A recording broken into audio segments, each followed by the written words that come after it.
Hello everybody and welcome back to World of Warships Legends. My name is Spartan Elite 43 and tonight we have one of our most requested ships ever on this channel, the Indianapolis. So, this is the Indianapolis B, aka the Indianapolis Black Friday. It's the same as the regular Indianapolis except for you get a nice juicy black camo here. It's pretty sexy, if I do say so myself. But without further ado, let's get into our commander. We are using our Legendary 3, Rank 16 Norman Scott. We have Isoroku Yamamoto, and we have Nikolai Kuznetsov as our commanders. We are running Beyond Range, Igniter, Punch Through, Fixated, and Fully Packed as our commander skills. If we go into our actual build, we are running Aiming Systems Mod 1, we are running Steering Gears Mod 2, and we are running Concealment System Mod. Now the Steering Gears Mod 2, you can change that if you like propulsion or damage control, either way. The steering gears aren't necessarily as important on this because it has pretty good rudder shift anyway, but I always like to make them a little bit more for those maps where you're out in the open water and you've got to actually dodge rounds. But we're also using the concealment system mod. Anyway, moving on. The thing that makes this thing so great is its radar. It is the longest distance or longest range radar that the American ships have to offer. It is 9.9 kilometers with a 25-second duration. And the reload time is only 165.6 seconds. We've got the fully packed skill, so we get 3 charges instead of 2. We are running our community contributor camo, and of course the Black Indianapolis, which is what comes with the Black Friday purchase, which is in the shop right now if you want to check it out. Epic Battle Booster. We like to run this because we got a bunch of them, so it doesn't hurt. All right, so survivability, we have 32,500 hit points.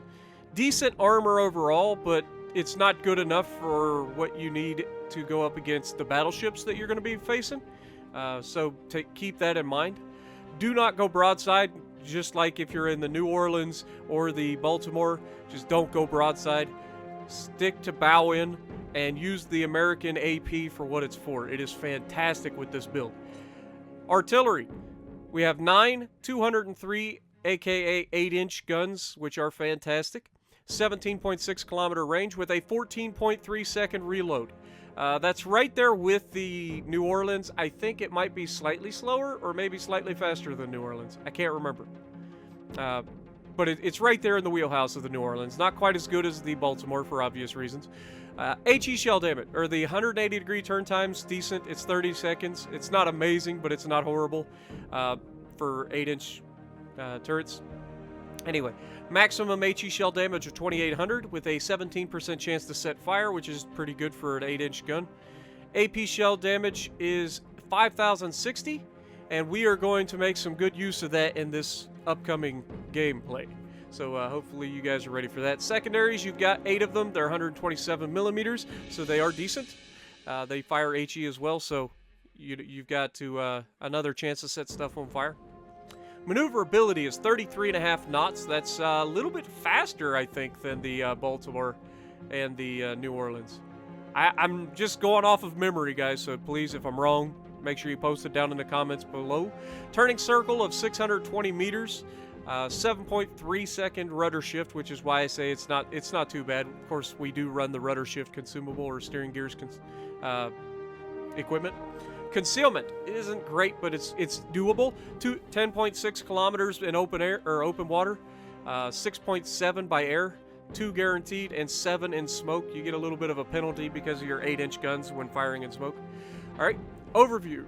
We have above average ability to change direction, which is what we've already talked about. Sticky shot, reduced ricochet chance, greater chance of penetrating enemy ship armor at greater angles. That's the American bonus to the AP that you get.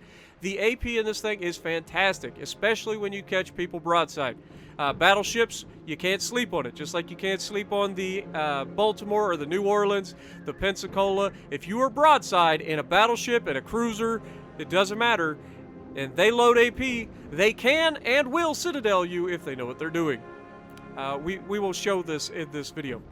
Compromising. The armor is good enough that it can arm high caliber AP, causing very, very bad things to happen to your ship when battleships shoot it. So keep that in mind.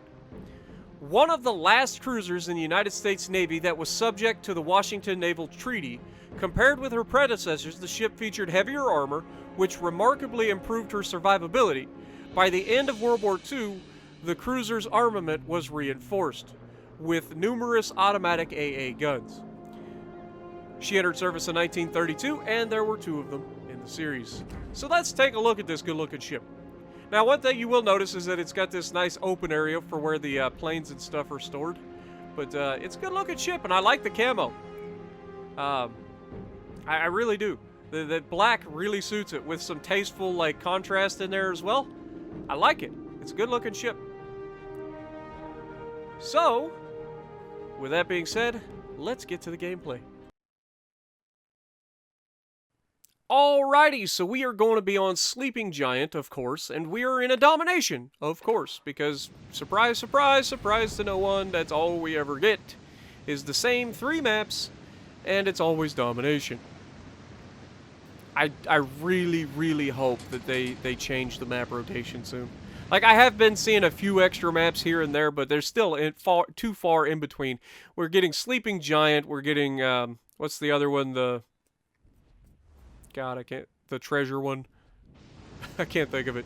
I keep thinking of Treasure Island, but anyway, I digress. We're going to be showcasing the Indianapolis. This is the most requested ship that we've had on the channel. People have asked me over and over and over again, Spartan, when are you going to do the Indianapolis? When are you going to do the Indianapolis? And I'm like, dude, I don't have the ship. I can't do a ship that I don't have. And I don't really need to buy a Tier 6 Premium American Heavy Cruiser because I have the Baltimore and the Cleveland. I know Cleveland's a light cruiser, but that's not the point. Like, I have the ships. Like, I don't need an American heavy cruiser. So I don't like wasting money on ships that I'm not going to end up playing. Luckily, the guys over at Wargaming have given us this as a loan so that we can do a review for you guys. So that's what we're going to do. The first thing I will say, this is a fantastic ship. If you were up in the air about whether you wanted it or not or whatever, it's a good ship. It really, really is. And it's in the shop right now as the Black Friday variant, obviously. You can pick it up. It's a good ship. If you like heavy cruisers, especially American heavy cruisers, this thing has everything that you can ever hope for. The downside is, unlike the Baltimore, it just doesn't have the armor. You've got the New Orleans. If you've played the New Orleans, you know exactly what I'm talking about. The Pensacola, New Orleans, and this thing are very, very easy to kill in anything.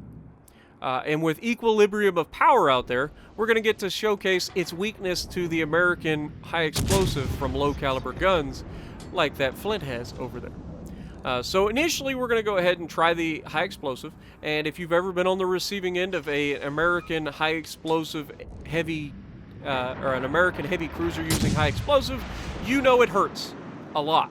Not only does it set fires, but it actually physically hurts your ship quite a bit.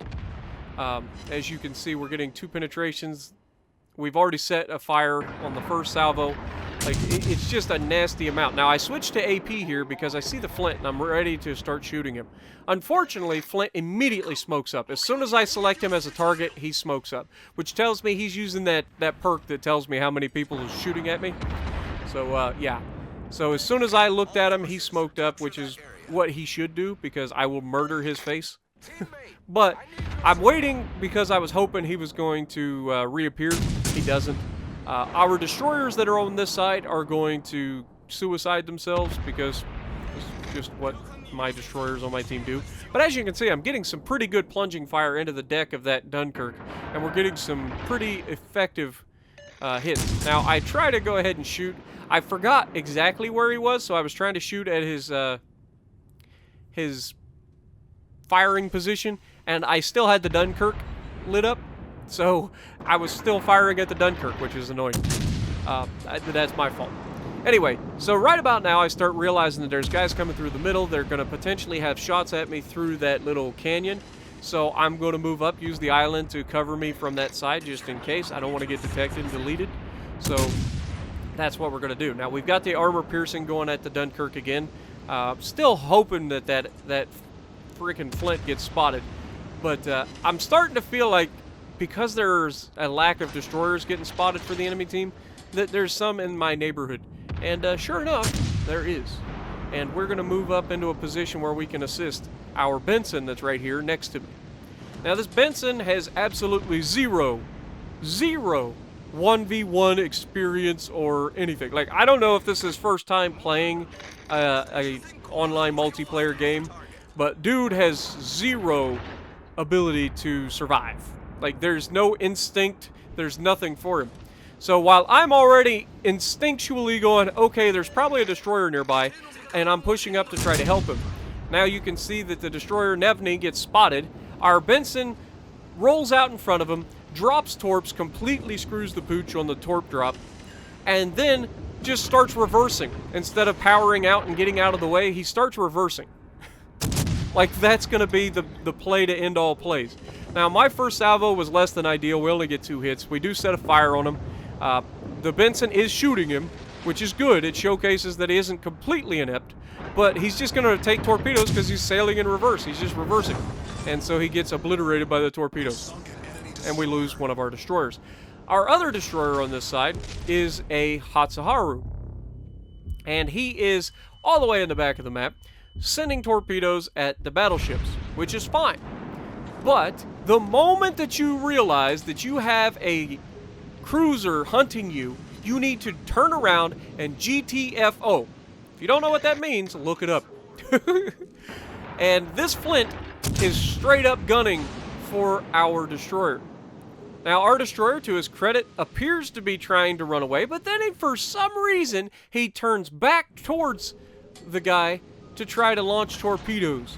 And that's going to allow the Flint to close the distance. Flint does not get radar, I believe. I think it gives up the radar for the smoke, if I remember correctly.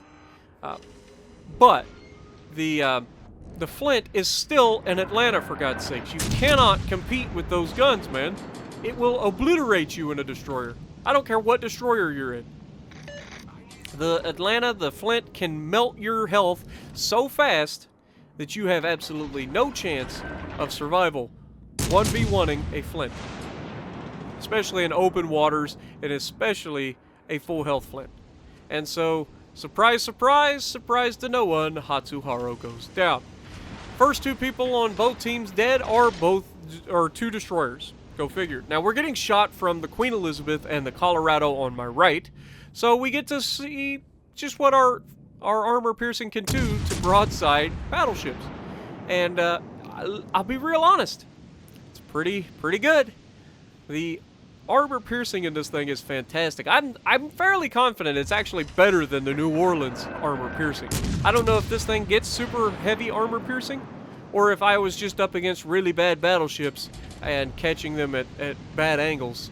And I've got a Legendary 3 Norman Scott 16. Like, it's just disgusting with armor piercing.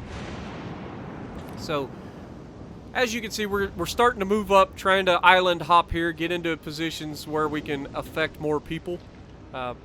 My teammates are just doing nothing. The guy that is next to me in the Bujani, I thought he was being more effective than he was, but the end results of the game, you'll see that he wasn't being all that effective. Now, the Akatsuki kills our Matsuki, or our Akatsuki kills our Mutsu, but our Mutsu kills him back. So, can't argue with that. They have no destroyers left. They have a bunch of battleships and 1 cruiser. And I'm unfortunately going to just get a little too brave here. I'm going to pop out, take some HE shots at this Ishmael to see what kind of damage we're going to get out of it. The Flint gets spotted, so I go to my armor piercing for my next salvo because I want to target that Flint. The battleships are bad for my health, right? But that Flint will literally melt me so fast because of equilibrium of power. If it wasn't for equilibrium of power, he would be doing basically nothing to me. But because of equilibrium of power, he is absolutely chunking my ship with HE because I don't have enough armor to stop the penetration. Now, I try to shoot him again. Unfortunately, he disappears and I shoot the island. Dunkirk gets spotted. Luckily, my secondaries started shooting him right off the bat. And you can see the secondaries are pretty good for this ship as well. but they are on most American cruisers. And now he's going to come out broadside. We've got the armor piercing loaded. It's a broadside of a Dunkirk, and we line him up and drop him with the Citadel right off the bat. No problem. Not a lot of damage, but a good result nonetheless. Now the Flint is obviously punching me. I disappear. He misses the second salvo. I've only got 11,000 hit points left. There's a Flint and there's an Ishmael. Ishmael just got absolutely walloped. I don't know who hit him, but I'm assuming it's the Normandy back there finally getting involved in this match, who has just been hiding behind an island the entire game in a battleship for no reason. But I was going to peek the corner and shoot the Ishmael with high explosive. Then I realized that the Flint looked like he was going to be coming out. So I wanted to have armor piercing ready, because it's only going to be a few seconds between the two of us. Somebody's going to die in this engagement. And so, first shot a little bit too far forward. He does drift into it. We get one Citadel out of it. You can see 7,000 damage right there. Watch the amount of damage he does with just the hits. He just took almost 3,000 damage off of him. Okay? And he can fire a lot faster than me. Luckily, he is never going to survive this. He's angled. My armor piercing's too good. 2 Citadels, down he goes. But he leaves me with no health. 3,400 hit points is nothing in a cruiser. And right now, I am actually calling the dude out. I'm like, dude, we need you at the front.